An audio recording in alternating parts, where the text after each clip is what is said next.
Cuando tú sales del país a vivir un poco más, en periodos más extensos, es como que regresas y te queda ese bichito, ¿no?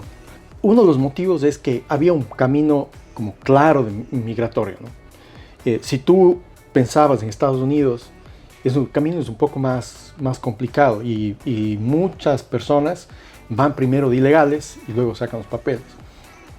Si tú tomas $1 y tú lo duplicas 20 veces, o sea, de 1 a 2, de 2 a 4, de 4 a 8, 20 veces tú vas a tener $1 millón, $1 millón y un poco más de dólares. Si tú ese mismo dólar lo empiezas a duplicar, pero cada vez que le duplicas pagas un 30% de taxes,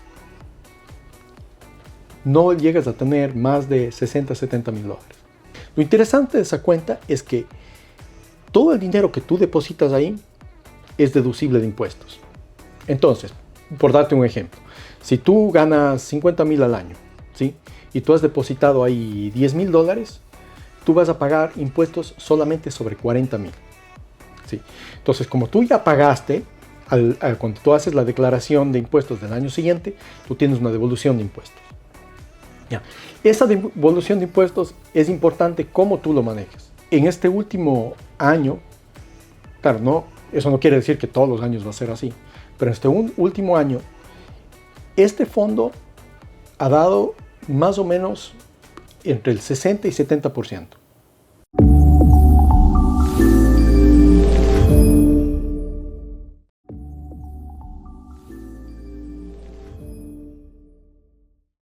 Hola amigos, ¿cómo están? Bienvenidos a un capítulo más de AEB, Aprende, Emprende, Viaja, el podcast by Cristian Rosas.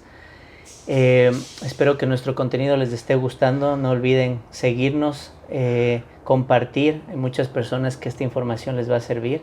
Y hoy estamos contentos porque tenemos un invitado especial. Hoy vamos a hablar en la parte de emprendimiento con Pedro Alvarado. Él es un broker de seguros e inversiones aquí en Canadá, pero obviamente, como todos nosotros, la mayoría de personas que estamos de aquí tiene su historia, viene migrando desde Ecuador, ingeniero en sistemas. Él más adelante nos va a contar un poco su background, sus estudios y qué le llevó a estar ahora donde está, haciendo lo que está haciendo, y a asesorarnos, a guiarnos un poco a las personas que vivimos en Canadá, en Estados Unidos, que se manejan similarmente. Sabemos que tenemos mucho público ahí, y también va a servir mucho a las personas que están en Latinoamérica, porque el producto puede cambiar, pero el fondo es el mismo, que es asegurarnos, es reinvertir nuestro dinero, sea poco, sea mucho. Entonces Pedro vino a eso, a guiarnos un poco. Bienvenido, Pedro, al podcast. Hola Cristian, muchas gracias por la invitación. Muy contento de estar aquí y poder compartir lo más que pueda.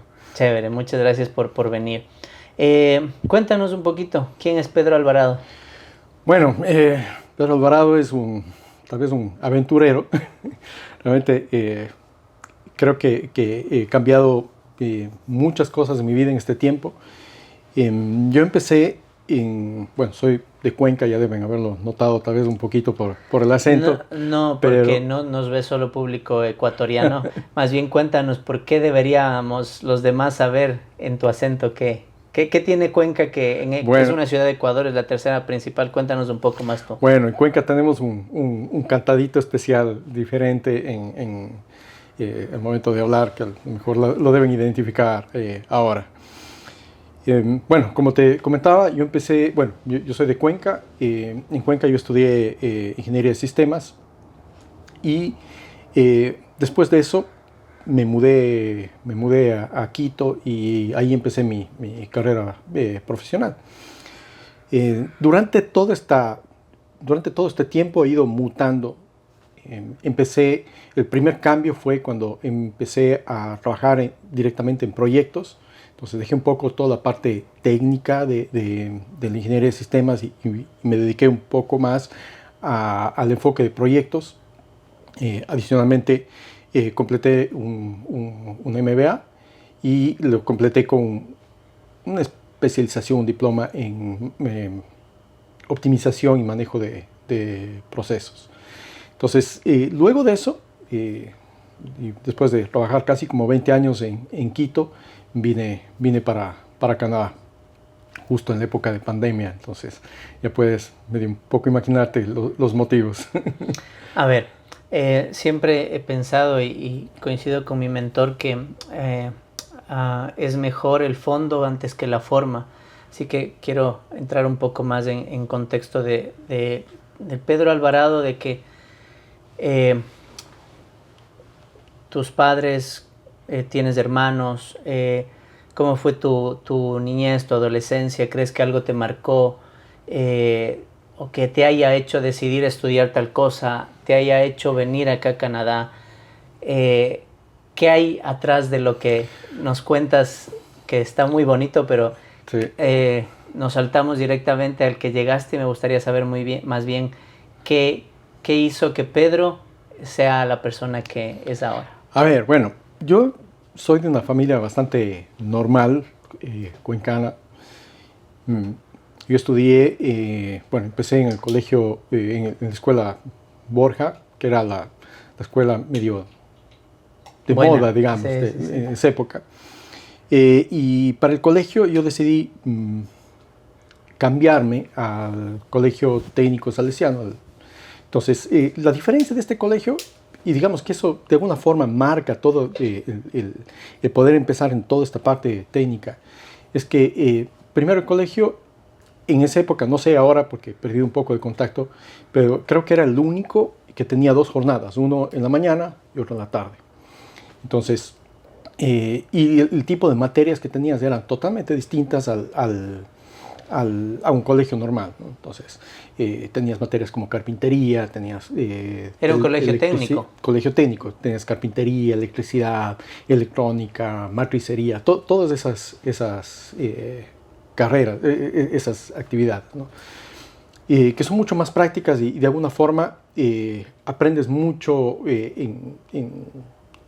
hasta como para sobrevivir, ¿no? Claro que sí. Sí.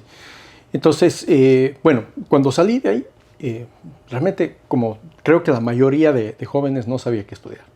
Y eso ahora lo estoy viviendo, pues mi hija está terminando el high school ahora y tiene que ir a estudiar, y veo justamente esas dudas, por dónde empezar.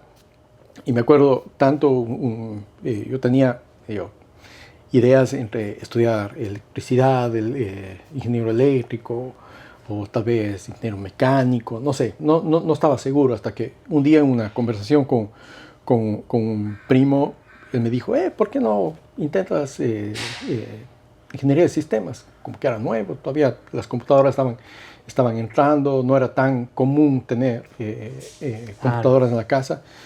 Y claro, me puse a investigar un poco y dije, bueno, le voy a dar una oportunidad a esto, y ahí es cuando empecé.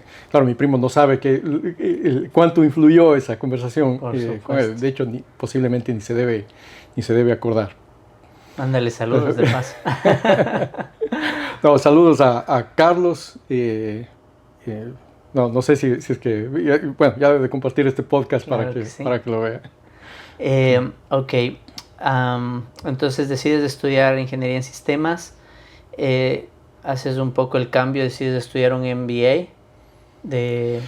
Bueno, lo que pasó es que, primero yo terminé la universidad y tenía también como una crisis de esas de, ¿qué voy a hacer ahora, no? Y en ese tiempo había creado una compañía con unos compañeros de la universidad. De hecho, esa compañía todavía existe y va bastante bien.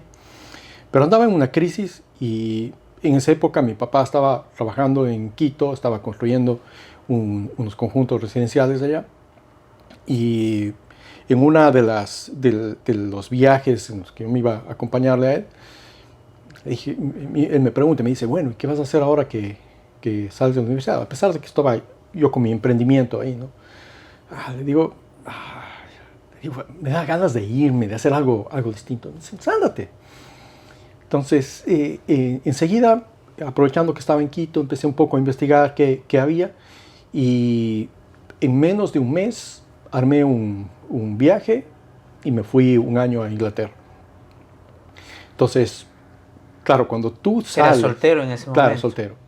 Cuando tú sales del país y a vivir un poco más, en periodos más extensos, es como que regresas y te queda ese bichito, ¿no?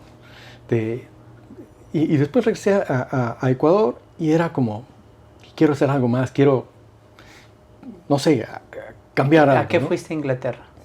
Yo me fui a aprender inglés. Okay. Sí, ¿Y tenías tu nivel 0 o ya tenías bases? Bueno, la universidad imagino que... Sí, bueno, en la universidad teníamos, la carga de inglés era bastante fuerte.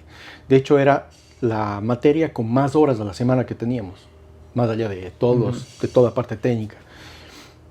Pero no, o sea, es muy, muy distinto el estar en la universidad. Tú sabes cómo son las clases en Ecuador, no es tan a ese nivel más avanzado que requiere ya la vida real.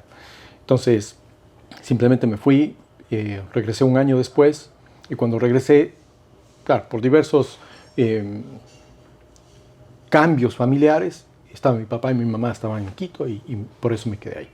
Entonces empecé mi vida laboral ahí y encontré justamente una especialización en administración de proyectos y empecé por ahí. Entonces, una vez que terminé la especialización, la universidad nos dio la opción de continuar un tiempo más y completar el MBA. Entonces, fui siguiendo todo ese camino. Hasta que, bueno, en ese lapso, justo cuando empezaba la especialización, bueno, yo le conocí a mi esposa, nos casamos, ella es también de Cuenca, entonces, tan pronto nos casamos, le fui llevando a Quito y bueno, ahí tuvimos 3 hijos y después vinimos acá. Lo interesante es que antes de casarnos, nosotros decíamos, bueno, casémonos y vamos a Canadá. Porque ya venía con ese bichito, como te digo, ya venía con ese bichito. ¿Pero por qué Canadá? ¿Cómo se te entró el bichito de Canadá? O sea, no sé por qué, pero yo tenía ya, o sea, creo que uno de los motivos es que había un camino como claro de migratorio, ¿no? Si tú pensabas en Estados Unidos, el camino es un poco más complicado y muchas personas van primero de ilegales y luego sacan los papeles. No es, en mi idea nunca ha estado el estar de ilegal en ningún lugar. Decía, no, o sea, ahí hay un camino claro y vamos por ahí. Pero ¿qué resulta, no? El rato que empezábamos ya el proceso, en esa época no había la cantidad de información que hay ahora, y empezamos ese proceso y como que nos daba miedo. Y claro, primero fue mi esposa que acabó de estudiar, ya vino mi primera hija, pues esperemos que crezca un poco, vino el segundo, esperamos un poquito más y ahí empezamos a investigar. Y un día de esos, cuando ya estábamos bien cerca de arrancar el proceso, empezamos a ver unos videos, hasta ahora me acuerdo de la imagen, era un avión que aterrizaba en Canadá y claro, y uno escuchaba la historia y decías, bueno, aterrizo en Canadá y ¿qué hago? O sea, ¿a dónde me voy? O sea, ¿cómo empiezo, no? Entonces, eso nos frenó. Hasta que, bueno, dentro de mi vida laboral, llegó un punto en el que el país venía complicándose con o sea, con todo temas de corrupción, de violencia, entonces llegó la COVID y me quedé sin trabajo. Dijimos, bueno, es ahora o nunca. Entonces decidimos venir para Canadá, hicimos los papeles y llegamos a Winnipeg, a Manitoba. Entonces, claro, ahí empieza esta jornada aquí en Canadá. Cuéntanos un poco más, para que hay muchas personas que nos están viendo y no saben los procesos migratorios qué opciones tiene uno para venir a Canadá. Una de esas es cuando tienes una pareja, estás casado, tienes common law o tienes unión libre, que una de las personas estudie una universidad o un masterado, y eso le permite a la otra persona, a tu pareja, tener un permiso abierto de trabajo. Entonces cuéntanos un poquito quién vino a estudiar, quién pudo trabajar libremente. Claro, entonces, cuando veníamos para acá, decidimos que mi esposa iba a estudiar. La limitación que teníamos es que, como estaba en pleno COVID, la oferta de carreras era muy limitada. Muy limitada. Pero bueno, fuimos a Winnipeg, ella empezó a estudiar Business Administration y yo llegué a trabajar. Entonces, claro, uno cuando llega a Canadá y cuando estás preparando el viaje, claro, uno viene con la mente súper abierta como a trabajar en lo que sea, ¿no? Porque todo tu background, todos tus títulos, toda tu educación, generalmente llegas aquí y como que no sirve de mucho, ¿no? Hay algunas profesiones en las que sí puedes hacer una transferencia de tu experiencia, hay otras profesiones que no. Yo creo que de alguna forma he tenido suerte, mi profesión sí es transferible. Pero aún así, siempre hay el requerimiento que te dicen, necesita usted experiencia canadiense. Uh-huh. Y esa es la parte complicada. En la época que llegué, estaba bastante fácil encontrar trabajo. De hecho, me tomó más o menos unas 2 semanas encontrar. Pero empecé a trabajar como en un call center. Entonces, recibía llamadas de diferentes instituciones que tenían contrato y mi rol era conectar con intérpretes. O sea, por ejemplo, ICBC es uno de los clientes. Entonces, si alguien que no hablaba inglés o no tenía buen inglés necesitaba un intérprete, nos llamaba, nosotros localizábamos ese intérprete y los dejábamos conectados para que resuelvan su conversación, ¿no?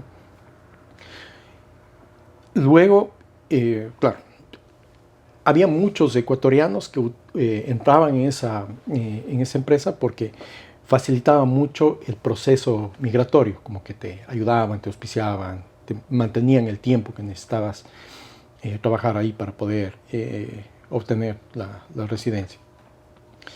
Entonces, paralelamente a eso, claro, mi esposa empezó a estudiar administración, no le gustó, ella siempre ha estado en el área educativa y una de las amigas de ella fue directamente con otra forma de migratoria, fue directamente de Quito a Victoria. Empezó a trabajar en una escuela y en menos de un año ya estaba con la residencia. Otro camino, ¿no? Uh-huh. Entonces también nos entró el bichito de cómo fue. Y empezamos a averiguar, a ver qué alternativas había y decidimos cambiar ese camino de estudio y trabajo por este otro camino que es con LMI. El LMI. Sí. Y por ese motivo vinimos acá a Vancouver y sacamos la residencia aquí también en un periodo bastante corto comparativamente con todo el proceso que requiere el tema de estudios y el tema de estudios y trabajo. Para las personas que no saben, el LMIA es un permiso que da el gobierno a la empresa de contratar a una persona extranjera. Entonces es un permiso especial, es un permiso de trabajo cerrado con la empresa que te contrata. Se le puede aplicar estando en Canadá o estando fuera de Canadá, pero obviamente es mucho más complicado al estar afuera porque tienes que cumplir muchos requisitos. Pero sí, dentro de las áreas más demandadas aquí en Canadá en ese momento y todavía es la educación, la salud, el tema de educación tanto de niños, el cuidar enfermos también, el cuidar a ancianos. Ahora está un poco el tema de construcción, pero necesitas experiencia canadiense. Hay muchos de estos. Ustedes pueden entrar a la página de RCC para ver todos los requerimientos, pero a eso se refiere con un LMIA. Ok, entonces vienes y ¿en qué momento entras a ser broker de seguros de inversiones? Bueno, lo que pasó es que cuando llegué a Winnipeg, logré encontrar después del call center, encontré un trabajo como project manager en una institución que se llama Manitoba Public Insurance, se le conoce más como MPI, y que es muy similar a la que existe aquí, ICBC, que es la encargada de de los seguros de los autos, de proveer el registro, las matrículas, lo que nosotros llamamos matrícula. Entonces, logré conseguir trabajo aquí, pero cuando nos mudamos para acá, y una vez que aterrizamos aquí en Vancouver, necesitaba encontrar una actividad en relación de dependencia para que nos permita sacar la residencia permanente.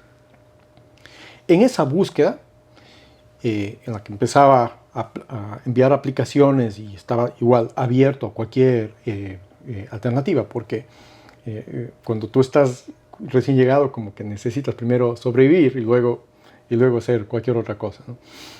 Entonces encontré a alguien en la escuela donde estaba trabajando mi esposa, le dijo, mira, hay esto. Tuvimos una reunión con ellos, a mí me hizo clic enseguida y dije, bueno, esta es una oportunidad. Entonces yo empecé aquí en British Columbia a trabajar en los dos temas a la vez. El tema de Project Management, con trabajo en relación de dependencia, con el objetivo de sacar la residencia permanente y el empezar un negocio. ¿Y por qué era el tema de empezar un negocio? Es porque, y no sé si coincides conmigo, pero el hecho de, por más que tú, aquí en Canadá, por más que tú estés trabajando en relación de dependencia, estén trabajando los dos, lo único que te da es como para vivir el día a día, pero no logras cumplir el sueño canadiense para lo que vienes. Y Canadá está justamente hecho para los emprendimientos. O sea, todas las leyes, la parte de tributaria es muy beneficiosa para las empresas y no tanto para los individuos. Entonces ahí va un punto importante. Sí, precisamente para dar un poco de contexto también, los impuestos que pone Canadá varían mucho dependiendo del ingreso anual que cada persona tiene. Entonces hay rangos que ahora nos va a explicar, pero entre más ganas tú, más impuestos pagas.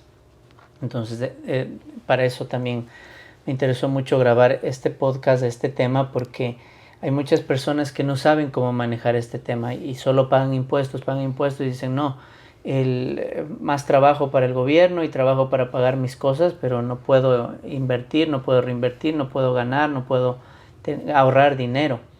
Entonces esa es una parte principal, y sí coincido contigo de que a los emprendedores, yo que tengo aquí una compañía, y de paso hago la cuña de que si necesitan renovation, necesitan servicio de cleaning, una de mis compañías les puede ayudar con mucho gusto aquí en Canadá. Entonces sí te sirve mucho esta información de qué hacer con el dinero que ganas, cómo invertirlo, cómo manejarlo. Entonces cuéntanos un poco. Llegas y dices, necesito un ingreso adicional y aparte que me permita tener esa relación de dependencia. Claro, entonces por ese motivo tenía estas dos actividades, ¿no? Lo interesante es que, claro, cuando tú empiezas a meterte un poco en el lado financiero, tú te das cuenta que las reglas, los instrumentos, los tipos de cuentas que existen aquí en Canadá son totalmente diferentes a las que existen en Ecuador. Y hay muchas diferencias, incluso en una cuenta bancaria. No sé si, me imagino que te debes haber dado cuenta. Tú en Ecuador haces la transferencia, haces un depósito, recibes un pago, inmediatamente se te refleja en tu estado de cuenta. Aquí te toca esperar posiblemente un día, tienes que manejarte de forma distinta. En Ecuador, por ejemplo, cuando tú tienes algo de dinero, lo primero que vas y buscas es, voy a abrir mi póliza de acumulación, y pones a un plazo fijo y esperas a que crezca, y generalmente la gente está buscando, hasta en las cooperativas, que me paga un poquito más, un puntito más, como para poder invertir. Aquí incluso el gobierno te ofrece ciertos tipos de cuentas en las que tú puedes hacer crecer mejor tu dinero, son algunas libres de impuestos y te ayuda justamente a crecer y elaborar y generar un poco más de riqueza. Pero sí, el tema que es, en el que hay que tener mucho cuidado es en el tema de taxes, ¿no? Yo tengo un ejemplo por ahí, por ejemplo, por comentarles. Si tú tomas $1 y tú lo duplicas 20 veces, o sea, de 1 a 2, de 2 a 4, de 4 a 8, 20 veces tú vas a tener $1 millón, $1 millón y un poco más de dólares. Si tú ese mismo dólar lo empiezas a duplicar, pero cada vez que le duplicas pagas un 30% de taxes, no llegas a tener más de 60, 70 mil dólares, duplicando las mismas 20 veces. No entiendo, explícanos mejor. A ver, por ejemplo, tú duplicas, ¿no? De 1 a 2, de 2 a 4, de 4 a 8, de 8 a 16, tú le vas duplicando 20 veces. Si tú depositarías un dólar y lo vas haciendo duplicar, si lo logras duplicar 20 veces, vas a tener $1 millón. Pero si tú ese mismo dólar lo logras duplicar 20 veces, pero cada vez que duplicas, tú pagas el 30% de impuestos sobre tus ganancias, únicamente llegas a tener $66,000. Ok, entendí el ejercicio que hiciste, pero ahora vamos a la vida real. Digamos que yo soy la persona que quiero ese dólar hacer $1 millón y no 66,000. ¿Qué debería hacer o qué no debería hacer? Ya, por ejemplo, en Canadá existe una cuenta, se llama Tax Free Savings Account. En esa cuenta, cuando tú depositas todo lo que crece libre de impuestos. Perdón, te voy a ir pausando porque Sí. estoy seguro que si yo tengo dudas, las personas que Por supuesto. nos escuchan tienen dudas. ¿Esa cuenta dónde la abro? ¿De quién es? ¿Desde un banco? ¿Es de la aseguradora? ¿De quién es? A ver, la cuenta es una cuenta que está establecida por el gobierno canadiense. Y esas cuentas te ofrecen múltiples instituciones. Puedes abrirlas en bancos, puedes abrirlas en compañías de seguros y en cualquier institución financiera. ¿Sí? La diferencia es, tú puedes abrir una cuenta y dejarle con una tasa de interés fija, segura, que a lo mejor estará alrededor del 2-3%, ¿sí? Mientras que si tú esa cuenta tú le atas a un fondo de inversión en el que tú compras a través de la compañía unidades en las que están representadas varias compañías, por ejemplo, Google, Tesla, Amazon, cualquiera de esas, ¿sí? Tú le atas a tu cuenta a un fondo de inversión, ese dinero te puede crecer de mejor manera, ¿no? ¿Eso es el interés compuesto? No, el interés compuesto es el interés, por ejemplo, tú depositas $1,000, ¿ya? Tú ganas $100 de interés, ¿ya? El interés compuesto es cuando esa ganancia de esos $100 que ganaste pasan a ser tu capital y luego el siguiente interés que ganas ya no es sobre los 1,000, sino es sobre los 1,100. Entonces ganas 100 más o 150 más y luego, claro, ya no tienes 1,100, ya tienes 1,250. Y eso va creciendo, ¿no? Entonces ese es el interés compuesto. Entonces se vuelve como una bola de nieve, ¿sí? Igual eso te pasa tanto para las deudas como para el ahorro, ¿no?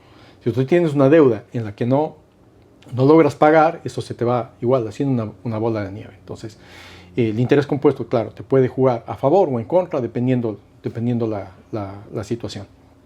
Ok, entonces hagamos el ejercicio de que yo acabo de llegar a Canadá, tengo un trabajo que me alcanza a pagar lo básico, que es la renta, la comida y una que otra salida. No tengo mucho dinero para ahorrar.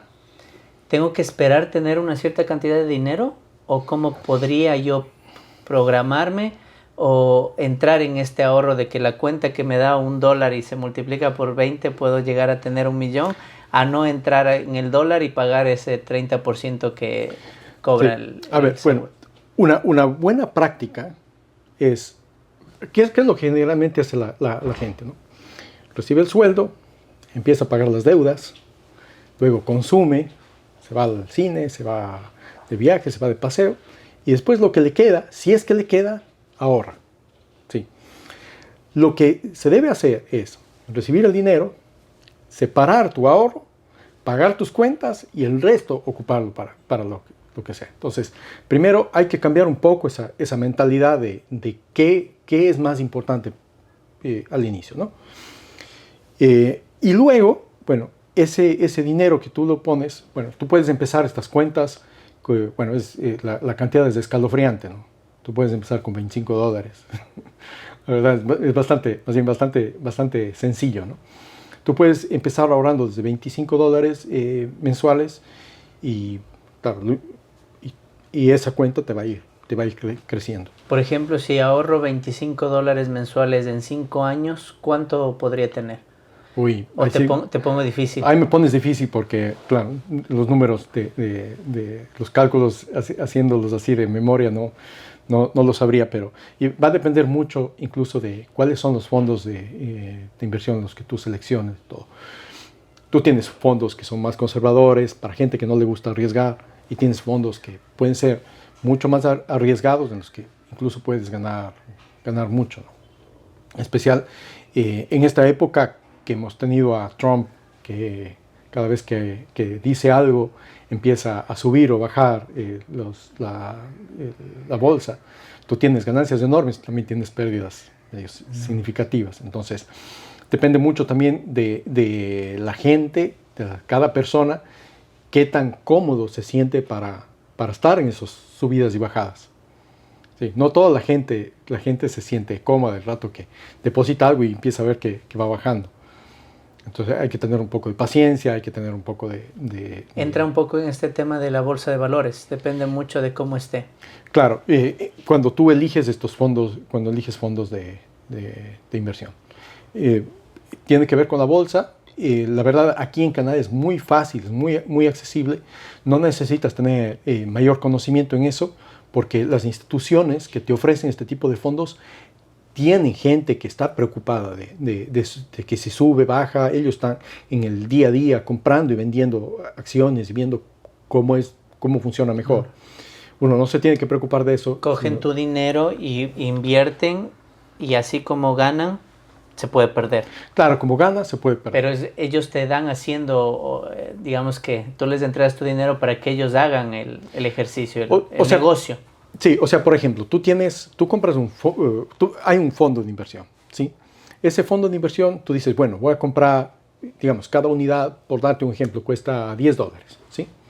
Entonces, si tú tienes $100, compras 10 unidades de eso, ¿sí? Y esas 10 unidades, tú las tienes, siempre vas a tener 10 unidades. Si la unidad sube a $11, a 12, a 13, tú vas a tener el mismo número de unidades, pero el dinero ya cuesta más. Entonces, crece. Claro, y crece de acuerdo a cómo van las acciones de las empresas que componen ese fondo. Entonces, si va subiendo, si va bajando, va bajando.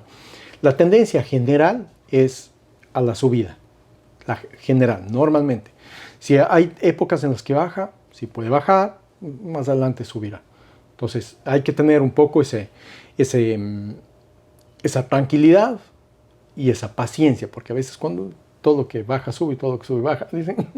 Claro que sí. A ver, entonces, hasta ahorita hemos hablado de el fondo de inversión, que es el que acabas de mencionar, sí, y una cuenta de ahorro, ¿se podría llamar así? Una cuenta. Sí, pero te voy a dar como las cuentas más importantes. Exactamente, por favor. Verás.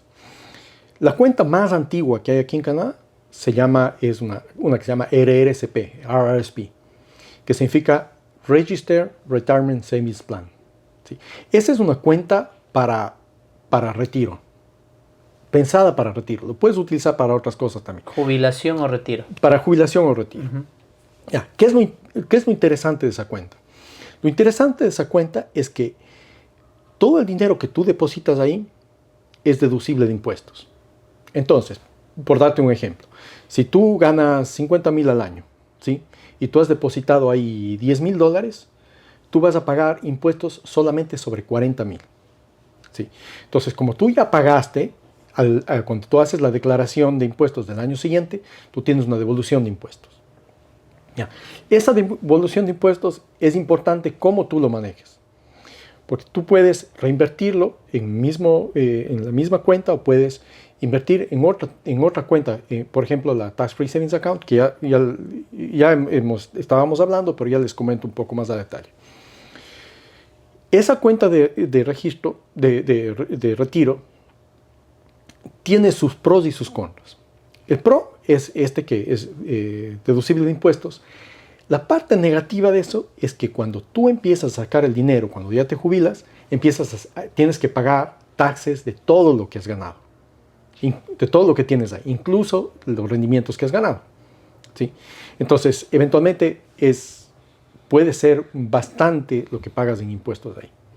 Si hay una diferencia de que, digamos, cuando tú estás trabajando, tú estás en una vida activa y tu tax bracket, el porcentaje de taxes que tú pagas es mayor a cuando tú estás retirado. Cuando estás retirado tienes un nivel más bajo de ingresos, por lo tanto el porcentaje de impuestos que tú pagas va a ser menor. ¿Sí? Sí hay una ventaja por ahí. ¿Cuál es la mayor ventaja de esta cuenta? Es que si ustedes han visto cuando aplican a trabajos, te dicen, entre los beneficios, la empresa te dice, te voy a hacer un match del RSP. Entonces, ¿eso qué quiere decir? Que si es que tú decides, cuando estás trabajando, tú decides ahorrar, por ejemplo, $100 en esa cuenta, tu empleador te pone $100 más. ¿Sí? Entonces, tú estás ganando inmediatamente el 100% de lo que estás ahorrando, ¿no? Entonces, es plata gratis, es dinero gratis que estás recibiendo. ¿Por qué el empleador te puede dar $100 más? Ese es parte de los beneficios que ellos ofrecen. Ciertas compañías. Sí, ciertas compañías. No todas. Eso es voluntario del empleador. Hay algunos que te ofrecen, hay otros que no. Pero si tu empleador te ofrece, o sea, tómalo, porque es plata que te están regalando. Claro. Si tú haces un esfuerzo de ahorrar un poquito más, claro, tu empleador te va a duplicar. ¿Sí?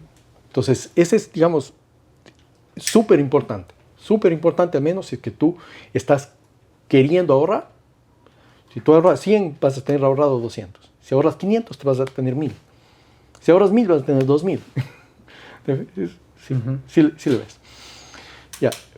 Hay otra cuenta que, si esta era la más antigua, hay una que es la más nueva. Se llama First Home Savings Account, FHSA que le conocen, ¿no? Esta cuenta es enfocada para ahorrar para la compra de una vivienda, para generar un down payment. ¿Sí? También tiene la ventaja que tiene es que también es deducible de impuestos. Pero en este caso, lo mejor de esto es que si tú utilizas este dinero para comprar una casa, es tax free. No pagas impuestos en el momento de retirar. O sea, tiene una ventaja respecto a la anterior, pero es enfocada para la compra de vivienda. La persona tiene que calificar. ¿Cómo califica? Es que no haya tenido una vivienda antes en Canadá. ¿Sí? Esa es básicamente y tiene unos ciertos límites de contribución. No puedes poner cualquier cantidad de dinero, tiene ciertos límites. Ahí. Hagamos un poquito más de contexto para las personas que recién acaban de llegar, las que no han escuchado este tema y las personas que están fuera de Canadá. Hagamos un ejercicio. Comparemos una persona que gana $40,000 al año versus una persona que gana $70,000 al año.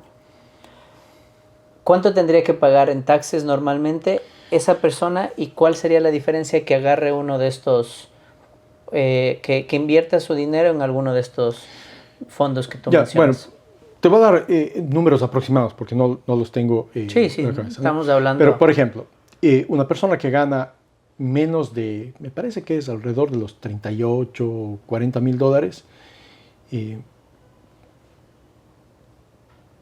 paga en impuestos alrededor de un 20-25%. ¿Sí?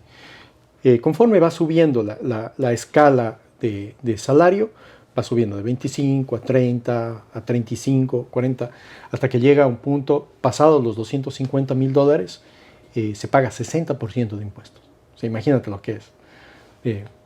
ganas 250,000, casi 120 y pico de dólares, pagas de impuestos. Entonces, estas herramientas se vuelven fundamentales para poder reducir tus impuestos. Porque si tú vas pasándote de bandas, digamos, de estas bandas, tú puedes reducir tus impuestos haciendo un depósito en tu cuenta de retiro o en tu cuenta de ahorro para vivienda.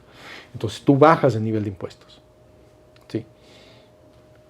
Entonces, en lugar, claro, no es que no vas a pagar ese momento, pero al año siguiente, cuando haces la declaración, tienes una devolución. Y son devoluciones, a veces son interesantes, ¿no? Depende de los montos, pero claro, puedes tener varios miles de dólares en devoluciones. ¿Tú qué aconsejarías a las personas entonces hacer? Digamos que hablamos de esos dos escenarios. Una persona que gana lo básico, lo normal, y a una persona que gana un poco más. ¿Qué debería hacer para manejar mejor su economía? Bueno, lo primero, yo diría, hay ciertos puntos básicos, ¿no? Primero, empezar a generar un fondo de ahorro, un fondo de emergencia, ¿sí?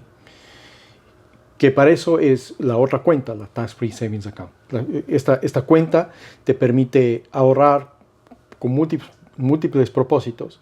No tienes mayores requisitos.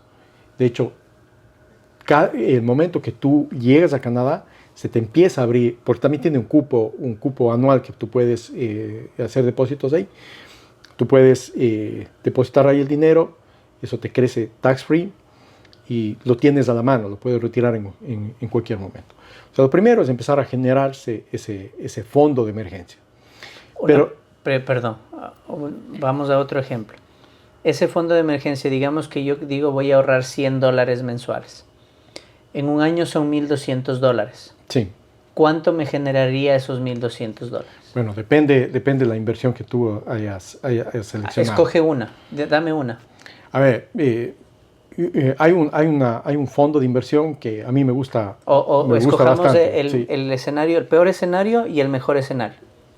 Con esos $100 durante un año. A ver, verás, en el peor escenario, digamos que tú pones en una High Interest Savings Account, que te da un 3%, digamos, esos $1,000 al cabo de un año van a ser 1,030. 30 por 12 sí. Son 3% anual. Anual. O sea, me daría $30 más. Exactamente. Ok. Ya.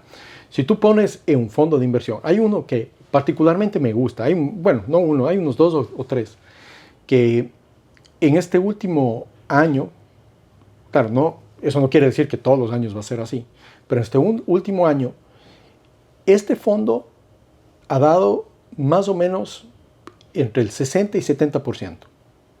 ¿Sí? Son números grandes, ¿no? Entonces, eso quiere decir que si tú tenías 1,000, ahora vas a tener 1,700. ¿Sí? Hay una regla que es la regla del 72. No sé si lo has escuchado alguna vez. No. La regla del 72 te dice que si tú tomas el número 72 y lo divides para el porcentaje que tiene en el que tú tienes invertido tu dinero, te va a dar el número de años que tú necesitas para duplicar ese dinero. Justamente el ejercicio que hablamos, bueno, ¿cuántas veces puedo duplicar, no?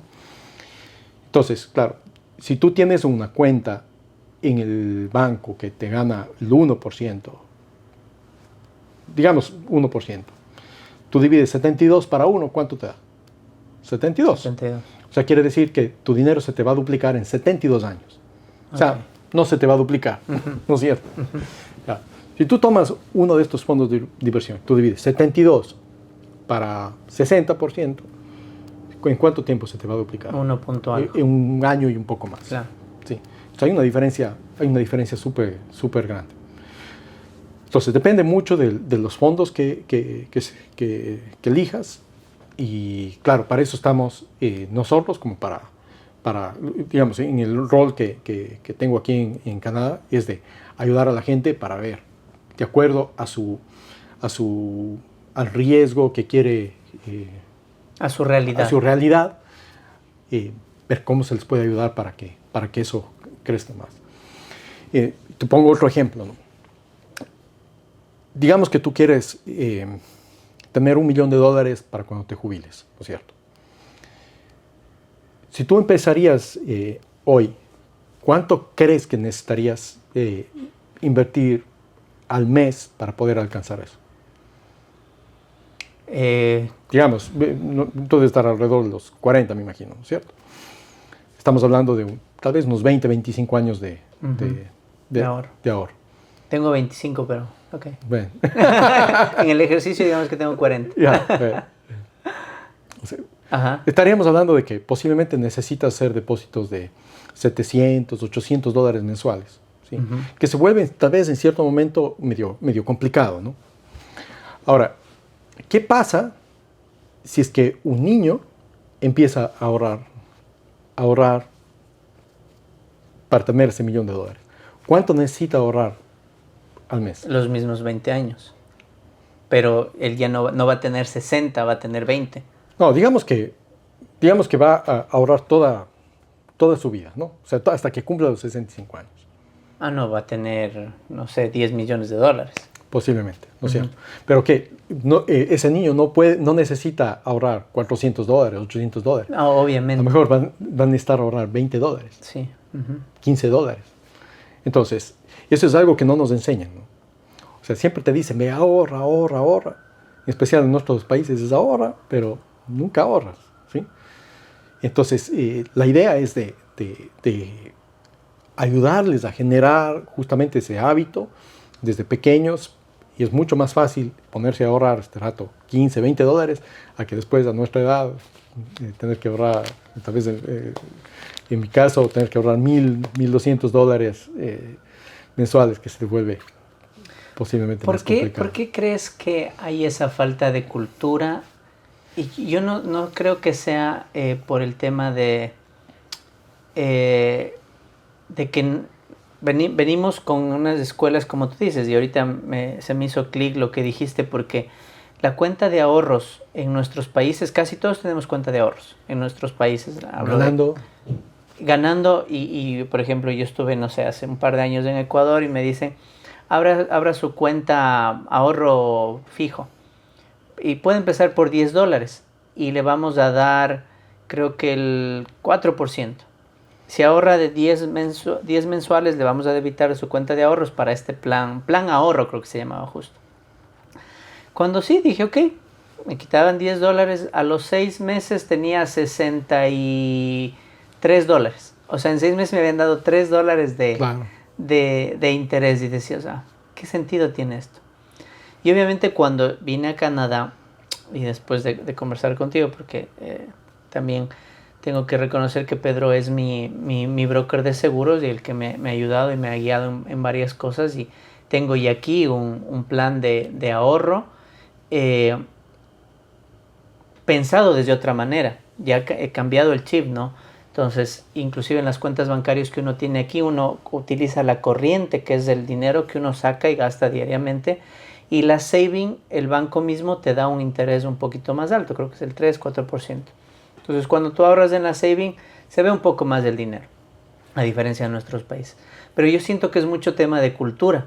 Por ejemplo, ¿qué sería distinto que el banco en nuestros países nos diga, mira, en vez de que ahorres $10, como tú dices, ¿por qué no creas un fondo para tu hijo que tiene ahora, no sé, 5 años? Y ahórrale $20 mensuales. Pero este ahorro es fijo durante tanto tiempo, y a los 20 años que tu hijo va a ir a la universidad, esos $20 por 10 años se convierten en $20,000, un ejemplo. Sé que no es el valor correcto. Pero no vas a tener solo $20,000, vas a tener $35,000, porque nosotros usamos ese dinero y te estamos pagando un interés compuesto, si no estoy mal, que te va generando dinero sobre el interés que te generó ese dinero, ¿verdad? Sí, el problema de esas cuentas, digamos, en ese tipo de las cuentas de ahorro que me comentas, del ahorro fácil y todo, es que el interés que tú logras ganar es muy bajo. Porque si tú le comparas, ¿no? Dices, bueno, me paga el 4%, pero tú tienes una inflación del 2.6 o del 3 o algunos años del 1, o sea, tú tienes que Es restar muy eso. poco. Ujú. Entonces, al final, el valor adquisitivo que tienes es muy, muy pequeño. Entonces, hay que ver otras alternativas. Y en Ecuador, o en Latinoamérica, hablo específicamente de Ecuador, yo no sé cómo estará Colombia, Perú u otros países. México. México, sí, no sé cómo estará. Pero yo creo que seguro que es parecido. O sea, yo he conversado con amigos de esos países y casi lo mismo sucede. Claro, entonces, no te ofrecen el poder entrar en la bolsa fácilmente o el poder tener este tipo de fondos, cuando aquí es muy común. Y aquí en Norteamérica, y no hablo solamente de Canadá, sino en Estados Unidos, tú tienes justamente ese acceso que es tan fácil y no necesitas tener mayor conocimiento, simplemente la decisión de poder ahorrar. Y eso es todo. Entonces, yo creo que, yendo a tu comentario, yo creo que es parte de la cultura. En los países latinoamericanos vivimos en la cultura posiblemente de la escasez y a veces no tienes ese extra para poder ahorrar. Pero aquí tú empiezas a verte obligado, porque si tú echas un poquito de números y si tú piensas jubilarte o vivir aquí, echa un poquito de números y vas a ver cuánto necesitas para vivir. Y a ver si es que el fondo de pensión que te da el gobierno aquí te alcanza o no. O sea, no puedes. Sí. Y, no y puedes. de hecho, también para dar un poco de contexto, yo conozco aquí a muchas personas en Canadá que prefieren no jubilarse y seguir trabajando porque el ingreso se les baja muchísimo. Entonces, si trabajando ganas, un ejemplo, 4,000 al mes, la pensión del gobierno generalmente sé que es entre $1,500 y $2,000. Entonces dicen, no, o sea, voy a trabajar lo máximo que pueda porque la pensión y la jubilación es baja y pasa lo mismo en nuestros países. Pero a ver, regresemos un poco al contexto para ya ir terminando. Lo primero que creo que coincides y vas a ayudarme a exponer esta idea es de que nosotros tenemos que cambiar nuestra mentalidad. Estemos en donde estemos, porque sí puede ser que estés en Ecuador, en Colombia, en Perú, en México, en el país que estés. Y si seguimos pensando que el ahorrar es eso, de sacar lo que me sobra y el resto me gasto porque lo necesito o me lo farreo, me lo como, me lo viajo, y empezamos a cambiar por el ahorro es primero y lo que me sobra utilizo para mis necesidades o mis gastos. Creo que ese es el primer chip que uno tiene que cambiar. Eso es lo primero. Y la otra cosa es, todo ese ahorro tiene que ser consciente y tiene que tener un objetivo, ¿sí? No solamente ahorrar por ahorrar, porque si no, es como que pierdes el norte, ¿no? Y algo que sucede mucho, cuando tú eres joven, tú tienes tus 20, 30 años, y te dicen, ahora para la jubilación es lo último que se te ocurre hacer. Y tú empiezas a pensar eso cuando ya empiezas a pasar los 40 y dices, ya se acerca y ahora ¿cómo voy a hacer? Y ahí tú has perdido tiempo valiosísimo para poder empezar a ahorrar. Entonces, es cambiar ese chip de primero ir al ahorro, primero empezar a crear esa riqueza, porque igual, o sea, todo el dinero que tú ahorras, tú puedes utilizarlo después en viajes, puedes utilizarlo para una compra significativa, o sea, tiene que ser, uno, cambiar ese chip de ahorrar primero, y segundo, ponerle un objetivo a eso. ¿Sí? Sin el objetivo, se te puede hacer dinero de bolsillo también.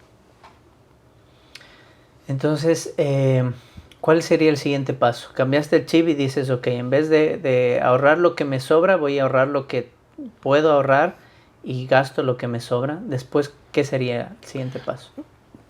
Bueno, empiezas a ahorrar, empiezas a tener objetivos.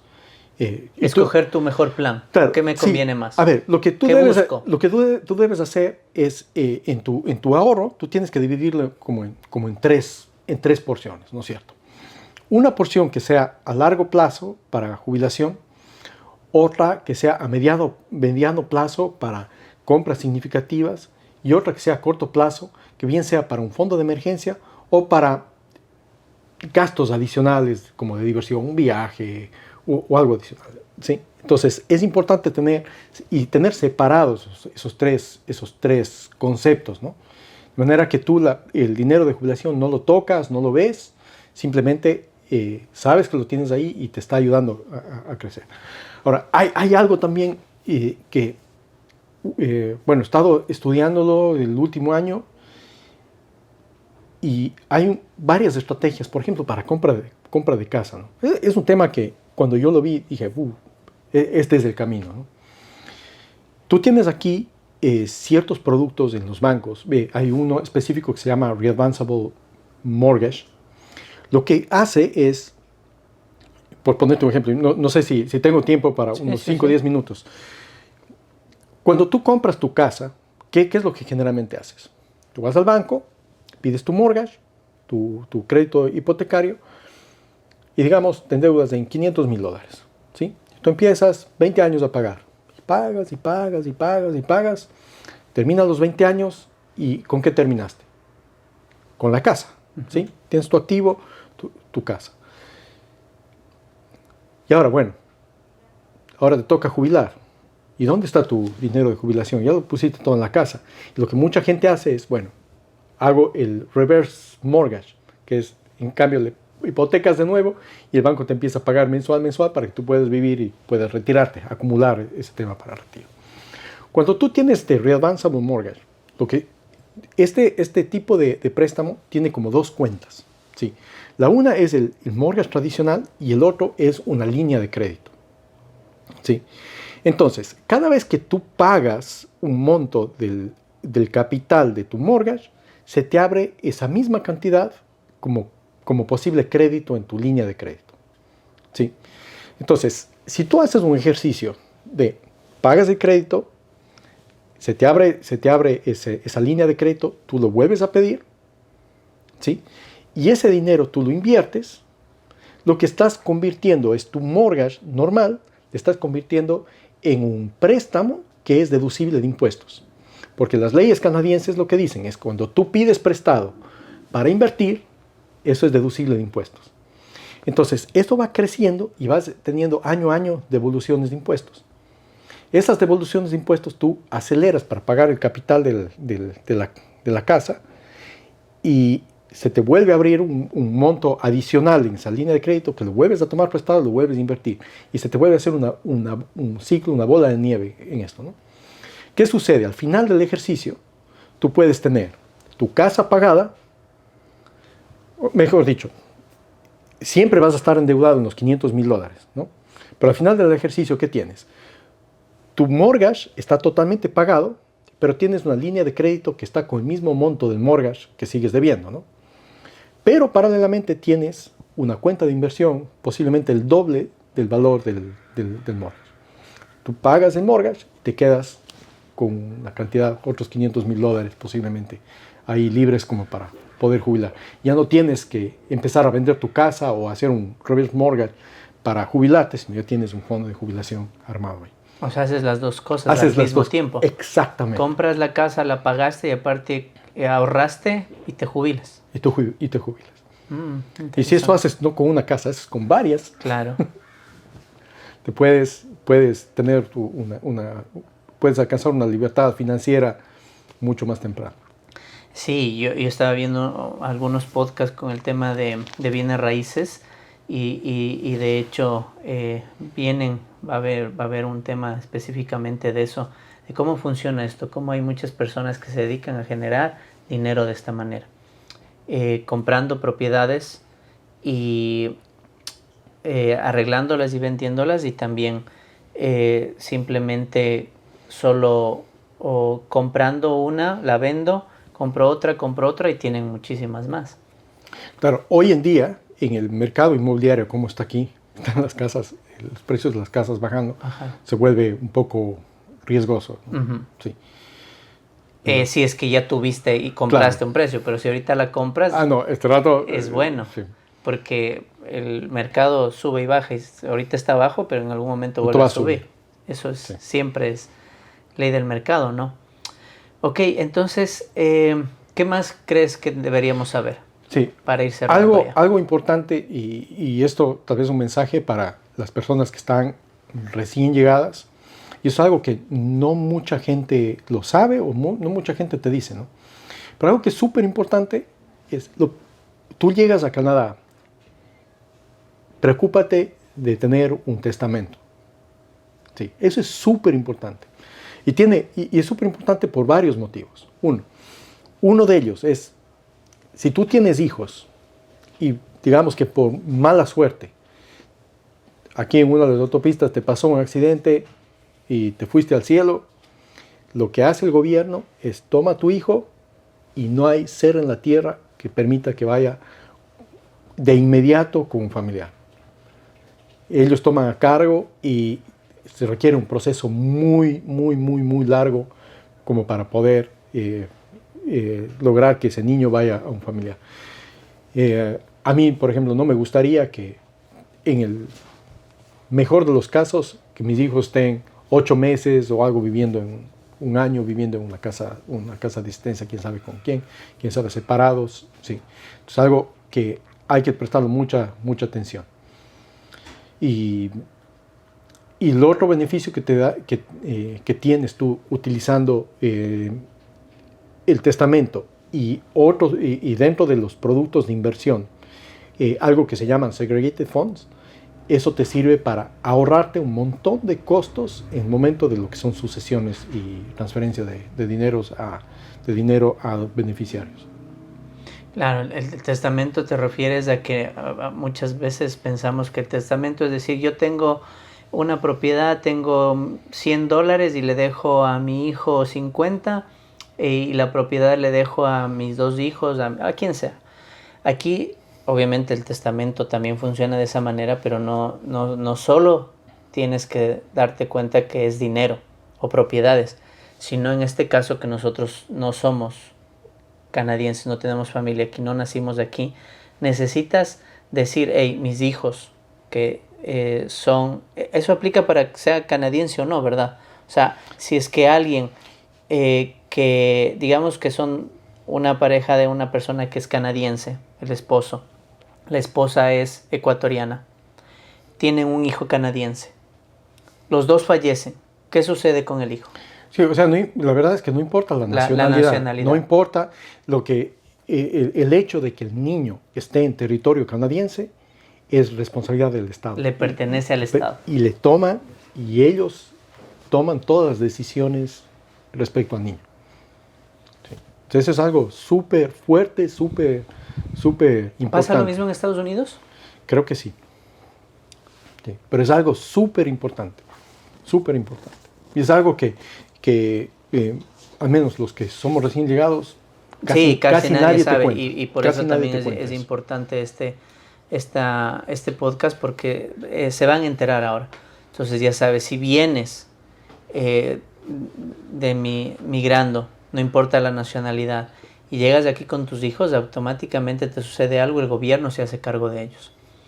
Y va a tardar muchísimos meses quizá en que alguien los pueda reclamar, tus papás, tus hermanos, tus familiares. Pero para que alguien pueda reclamar a esos niños, tiene que probar que es capaz de mantenerles, de darles una educación, etcétera, etcétera. Sí. Entonces, tiene que pasar todo ese proceso de investigación. Y ese proceso de investigación no es corto. Entonces, imagínate a tus hijos viviendo. ¿Con quién? ¿Con quién? ¿Durante cuánto tiempo con esto? Sí, un impacto emocional muy fuerte. Aparte de que se puede quedar sin padres, imagínate que te diga, ahora ven y nosotros te cuidamos, pero obviamente sin amor, sin cariño. Ellos deciden. Claro. Sí. Wow, sí, es interesante. Entonces ya saben, es importante. Y no es muy caro, ¿no? Hablemos de que es módico esta. O sea, si tú vas, digamos, donde un abogado, el abogado creo que el costo este rato es como de $1,000 más o menos el tener un testamento. Pero tú tienes productos en los que tú pagas $20 mensuales o algo y puedes mantenerle actualizado tu testamento durante todo el tiempo. Puedes hacer los cambios que quieras. O sea, hay productos y hay formas de cubrir eso. Bueno, y recuerden que aquí se practica mucho el no solo parecer, sino el ser, ¿no?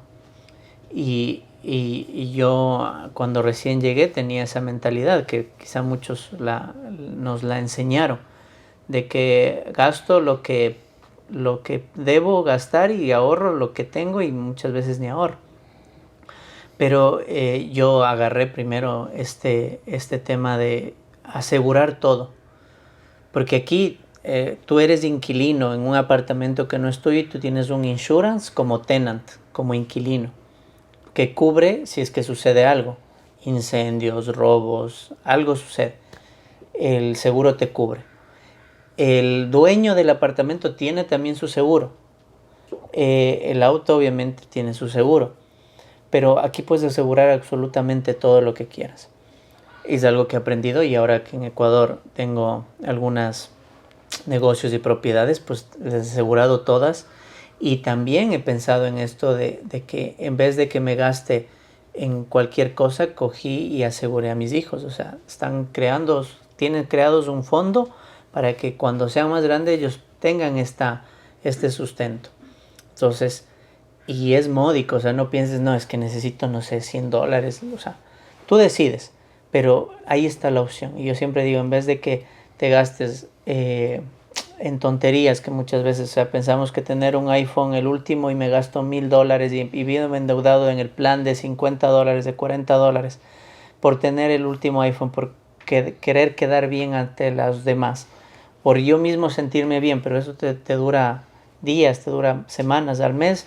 El celular ya lo ves viejo, al siguiente año ya sacaron el 18 con una cámara más y se te acabó la emoción y ya quieres tener ese. Entonces, si lo piensas de que en lugar de hacer eso y inviertes de eso, 10, 20, 30, 40, $50, pesos mexicanos, lo que quieras ponerle la moneda, y empiezas a crear este fondo, de aquí a 5, 10, 15, 20 años, date cuenta cuánto dinero puedes tener. Entonces, sí, les invito y les recomiendo que averigüen en sus países cómo puedo crear este ahorro. Tú pones el monto y en vez de que te gastes el dinero primero y digas voy a ahorrar, empieza ahorrando y gástate lo que te sobra. Porque te aseguro que en 10, en 15 años, en unos años vas a ver la diferencia. Haz cuenta cuánto a veces hay gente que gasta en Starbucks o solo en café. Estamos hablando, hay gente que se gasta $4 o $5 diarios. Imagínate, si en lugar de hacer ese gasto, tú le pones la mitad de eso en una cuenta de ahorro.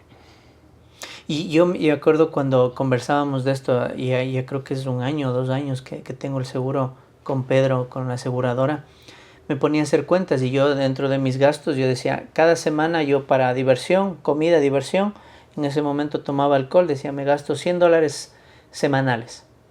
En el mes era $400. Y dije, esto me va a obligar a ya no gastar esos 400 si es que no tengo. Y puse un monto X en el ahorro y dije, ahora voy a gastarme, un ejemplo, $300, ya no 400. Entonces dejé de gastar en otras cosas y dije, no, esto es más importante. Porque eso sí, te lo gastaste y te olvidaste de ese dinero. En cambio, acá puedes crear eso. Entonces, por eso creo, desde mi experiencia propia, que sí se puede. Sino que nosotros nos alejamos de eso y decimos, no me va a pasar nada. Creemos que tenemos la vida por siempre o que no, con lo que pago en el IES en Ecuador, lo que pago con mi trabajo es suficiente. Y cuando te das cuenta de que llegaste a los 60 años, ¿cuánto dinero desperdiciaste? Fíjate, ¿cuánto tú aseguras el auto, aseguras la casa? ¿Por qué no te aseguras a ti? Sí. ¿Qué pasa si por algún motivo tú no puedes trabajar? Las cuentas siguen llegando. Igual tienes que pagar el arriendo de una casa, igual tienes que pagar agua, luz. O sea, imagínate que por mala suerte te den un cáncer, un infarto o algo y tengas que estar un largo tiempo en recuperación. ¿Cómo haces? ¿Sí? Entonces, hay que justamente preocuparse de todo eso. Más aún aquí que generalmente estamos medio solos, ¿no? Sí, no tienes a dónde y yo siempre he dicho, lo único seguro en la vida es la muerte. Nos guste o no nos guste. Todo lo demás puede pasar o no puede pasar, pero la muerte cualquier rato nos va a llegar. Y es mejor prepararse y siempre mi madre todavía sigue trabajando y ella vende este tema de cuando uno se muere, dónde te puedes velar y el lugar donde te vas a enterrar. Y cuando ella recién entró a trabajar, yo decía, madre, ¿usted cómo vende eso? O sea, en un momento que uno está triste, está acongojado con la muerte de alguien, y decía, es que tú no te das cuenta que, ok, ya se murió, pero no es que se murió y ¿dónde lo velas? Eso tiene un costo. Además, negocio seguro. ¿Dónde lo entierras? Eso tiene un costo. Y la mayoría de gente, o sea, sí, te mueres y ¿a quién dejas de ese problema? A la familia. Sí. Y hay muchas personas que ese rato están buscando dinero prestado, buscando cómo solucionar, porque los cementerios no es que son gratis o que son del gobierno y te dicen, sí, tráigale. Hay lugares que son más caros que otros, hay lugares que son económicos, pero hasta esos cuestan. Recién hace poco que tuve la muerte de un familiar o de un exfamiliar, se veía ese tema de cómo inclusive, no, este es mi espacio, es que no pagaste un año, no pagaste 2 años y el costo del mantenimiento para que esté en un lugar es entre $400 y $500 mensuales. ¿Cuántos años está muerta una persona si está 10 años? Haz cuenta, son $6,000 o más. ¿Y ese dinero para quién fue? Para nadie. Entonces, sí hay que pensar y prever muchas cosas y ser más conscientes. ¿En qué estoy gastando el dinero? ¿Cómo lo estoy gastando? Y si es que es para mi ahorro, mi futuro, para el de mi familia, porque aquí entran empezando por uno mismo y después tus familiares, tus padres, tus hijos, tus hermanos. Entonces, yo sí creo y se me hacía este tema muy importante porque es invitar un poco a la conciencia, ¿no? ¿En qué gasto mi dinero? ¿Puedo gastarlo de mejor manera? ¿En qué invierto mi dinero? ¿Puedo invertirlo de mejor manera? Porque para eso es el podcast, ¿no? Aprende, emprende. Y el viajar llega en consecuencia de que hiciste las primeras 2 acciones, no es que es el título de que se venda o que se venda por venderse. Para mí tiene mucho sentido eso. Así es. Sí. Muy bien, Pedro, te agradezco mucho por el haber venido. Nosotros, o yo siempre cierro el podcast con el preguntarte qué se te viene primero a la cabeza y qué puedes comentarles con el aprender. ¿Qué debería uno aprender en la vida? Una de las cosas, la crisis más grande que hay en el mundo es el desconocimiento financiero. Y ahí hay muchísimo donde trabajar y hay muchísimo donde todos podemos mejorar y evitar un montón de problemas. Dame un ejemplo del desconocimiento financiero. ¿Qué es lo primero que deberíamos aprender para quitarnos de ese...? ¿Qué hacer con tu dinero cuando ganas? ¿Cómo administrarlo y cómo generar esa riqueza y cómo generar ahorro? Perfecto. Eso es algo que no sabemos y no lo sabemos manejar. Y solamente para cerrar, no sé si tú... Bueno, hay dos temas que a lo mejor solamente quisiera para cerrar. Uno, no sé si has escuchado tú la famosa cuenta Trump que está empezando. En Estados Unidos, Trump, o hay esta ley de Trump que están yendo a crear o están creando cuentas cada niño que nace, el gobierno les da $1,000 puestos en el S&P 500, que es uno de los fondos de inversión. Con este fondo de inversión ellos pueden llegar, un niño puede llegar a tener ya cerca de, si siguen con cierto nivel de ahorro, llegar a tener $1,000,000 para los 25 o 30 años. ¿Sí? Aquí en Canadá hay algo más interesante aún, porque aparte de lo que el gobierno te da para los niños menores de 6 años, eso es más de $1,000, son como $1,200, todo lo que tú vas depositando, el gobierno te va regalando un 20% adicional. Bueno, hay unos ciertos límites, ¿no? O sea, hay cómo hacerles crecer por ahí. Inicio para los niños y 2, darles educación financiera. Perfecto.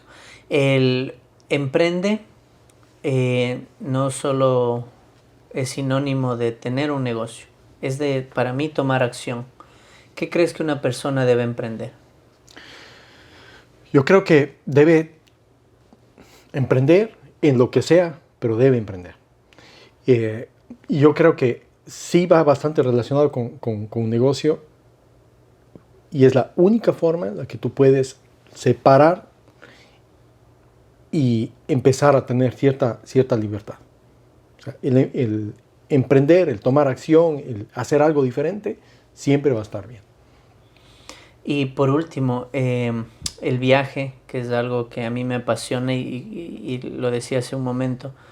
Uno cuando aprende algo, sea en lo que sea, puede ser que estudiaste, puede ser que lo viste, puede ser que te gustó, que te genera esa pasión, te impulsa a dar el siguiente paso, que es emprender algo.